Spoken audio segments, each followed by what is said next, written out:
20 তারিখ আসুন্না ফাউন্ডেশন থেকে আইছে আইয়াইরা আমার সাথে 2:30টার সময় ঢুকছে আমার দোকানে। ঢুকিয়া আমার ওই আসাম পাড়া গেছে। কেছত না কেছত নেই আমার শ্বশুর বাড়ি দুধ খাইছত না, পানি খাইছত না, বিস্কুট খাইছত না।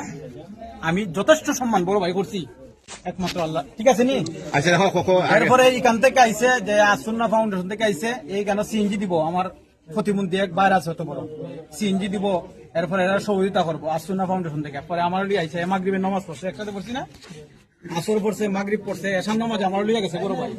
লইয়া গিয়া আমি যখন মসজিদে ঢুকছি নামাজ ঢুকছি আমি, তুই নামাজ থেকে আইসো আইয়াইরে আমার কাঠনের ভিতরে 65,000 টাকা। কারণ আমি গরিব মানুষ, তোরে আমি আগেও বারবার বলছি যে ভাই আমার মানুষ না ভাই, আমি এরকম লোক না। আমি আসুন্না ফাউন্ডেশন থেকে আইছি, আপনার 30টা নাম দেন, নাম দিচ্ছে 30টা নাম দিছে।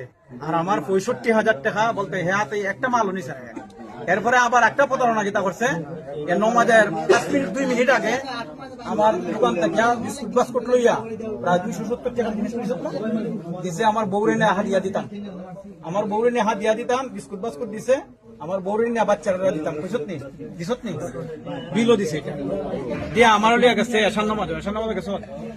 এশার নামাজ গিয়ে আইরা আমি মসজিদে যখন নেট বান দেখা রয়েছি, তুই কি তা আইসিনি না আইসত আইয়াইরা আমার দোকান থেকে 65,000 টাকা। আমি আর কিতা কইতাম, একটা মাসের ভিতরে আমি কোরআন খতম করাইছি আপনার ওই ফাইকুর আমার সাথে। আমার ছেলেটা আনজা 2 রাইরা খানছে, হয় আব্বু তোমার ফুলের টাকাটা নিয়েছি 65 যে আমার ফুলটা একটা খান্দাতে দিল। আমি কত পিনস করাইছি, কোরআন খতম করাইছি, বুঝলি। কারণ তোরে ফিরে আনছে আমার এটা, বুঝলি।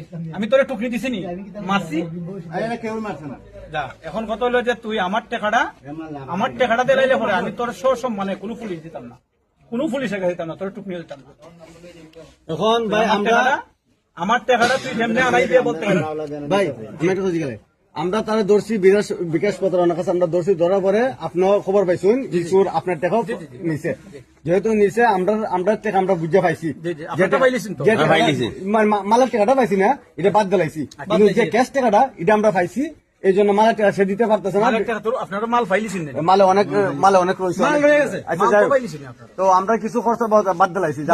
এখন আপনি যেহেতু আপনার টাকাও নিছে, আপনি যদি আপনার সসম্মত আপনি নিয়ে যান, নিয়ে আপনার টাকা উদ্ধার করে আপনি আলো নিয়ে যান। আপনার কাছ থেকে আমরা সসম্মানে নিতেছি, কারণ আমরা টাকা উদ্ধার করে তার সাইড দিয়ে আইন অনুযায়ী তার ব্যবস্থা নেন, সমস্যা নেই। ওকে।